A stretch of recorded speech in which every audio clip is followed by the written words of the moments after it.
Magic Treehouse, Book 24, Earthquake in the Early Morning.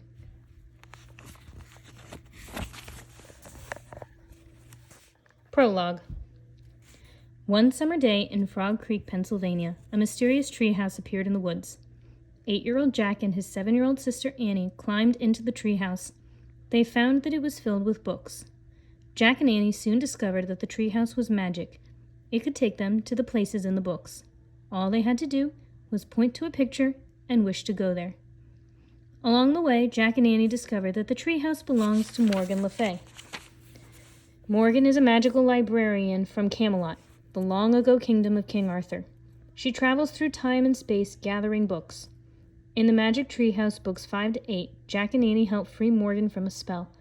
In books 9 to 12, they solved 4 ancient riddles and became master librarians. In Magic Treehouse, books 13 to 16, Jack and Annie had to save 4 ancient stories from being lost forever. In Magic Treehouse, books 17 to 20, Jack and Annie freed a mysterious little dog from a magic spell. In Magic Treehouse, books 21 to 24, Jack and Annie have a new challenge. They must find 4 special kinds of writings for Morgan's library to help save Camelot. They are about to set off to find the last of these. Chapter 1. Tweet, tweet. Jack sat up in bed. He stared out his window. The sky was dark gray. The sun would be rising soon. "It's almost time," he whispered to himself. The day before, in the Magic Treehouse, Morgan's note had said, "Come back tomorrow in the early morning." Jack jumped out of bed. He put on his jeans and t-shirt. Then he grabbed his backpack and crept out into the hall. Jack peeked into Annie's room. She wasn't there. He slipped down the stairs and out the front door. Annie was sitting on the porch steps. Jack sat down beside her. "What are you doing?" he asked. "I was waiting for the birds to start singing," said Annie. "Then I was going to wake you up." Jack and Annie watched the sky go from dark gray to light gray. Then the birds began their song. "Tweet, tweet," said Annie. Without another word, Jack and Annie left their porch. They headed up their street to the Frog Creek woods. It was cool beneath the trees. Jack and Annie hurried through the woods to the rope ladder. It hung from the tallest oak. At the top of the tree was the Magic Treehouse. They climbed up into the treehouse. It was barely light inside. Annie picked up the note lying on the floor. She held it up to the window and read aloud. "Dear Jack and Annie, Camelot is in trouble. To save the kingdom, please find these 4 special kinds of writing for my library. Something to follow, something to send, something to learn, something to lend. Thank you, Morgan." Jack took a deep breath. "Okay," he said. "We have our first special writing, a list from the Civil War." "We have the second," said Annie, "a letter from the Revolutionary War." "We have the third," said Jack, "a poem from a pioneer schoolhouse." "Now we just need 1 more," said Annie. "I wonder why we have to find these special writings from Morgan's library," said Jack. "How are they going to save Camelot?" "I don't know," said Annie, "but let's get going so we can solve the mystery. Where's our research book?" They looked around the treehouse. Their Pennsylvania book, the book that always brought them home, was lying in the corner. Beside it was another book. Annie picked it up. "This is it," she said softly. She showed the book's cover to Jack. It said, "San Francisco, California, 1906. "California?" said Jack. "I've always wanted to go to California." "Me too," said Annie. She laughed. "I guess I told Miss Neely the truth after all." "Yeah," said Jack, smiling. The treehouse had taken them to a pioneer school in their last adventure. There, Annie had told the teacher, Miss Neely, that they were on their way to California. Annie pointed at the cover of the California book. "We really wish we could go there," said Annie. The wind started to blow. The treehouse started to spin. It spun faster and faster. Then everything was still. Absolutely still. Chapter 2. Thunder Under the Ground. "Nice clothes," said Annie. Jack opened his eyes. Annie was wearing a blue and white dress with a big sailor collar and white stockings. Jack was wearing brown knee-high pants, a jacket, a cap, and a tie. His backpack had become a leather bag. He and Annie both wore short lace-up boots. A church bell started to ring.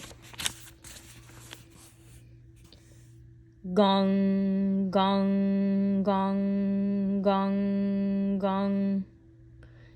It rang 5 times, said Jack. It must be 5 in the morning. Yeah, said Annie. She was looking out the window.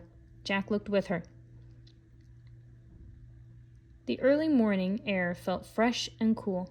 The treehouse had landed in a tree at the bottom of a hill. Painted wooden houses and gas lights lined a quiet cobblestone street. A trolley car moved along tracks up the street. It rounded the top of the hill and disappeared. Tall buildings towered farther off. The sun was behind them, making pink streaks in the blue sky. It's really pretty here, said Annie. Yeah, said Jack. He opened the research book and read. On Wednesday, April 18th, 1906, San Francisco was the biggest city on the west coast of the United States. It had a population of 500,000 people. It was also one of the loveliest cities in the country. Jack pulled out his notebook. He wrote, San Francisco, April 18th, 1906. Biggest city in the west. Lovely. Let's go, Annie said impatiently. Jack looked back at the book. He wanted to learn more. Now, said Annie. She took the book and notebook away from him and put them into his leather bag. Let's not waste any more time. Annie left the treehouse. Doing research is not wasting time, Jack called after her. But he slung his bag over his shoulder and followed Annie down the rope ladder. When they had both stepped onto the grass, Jack looked around. Where to? Anywhere, said Annie. Let's just explore and see the sights. We can be tourists.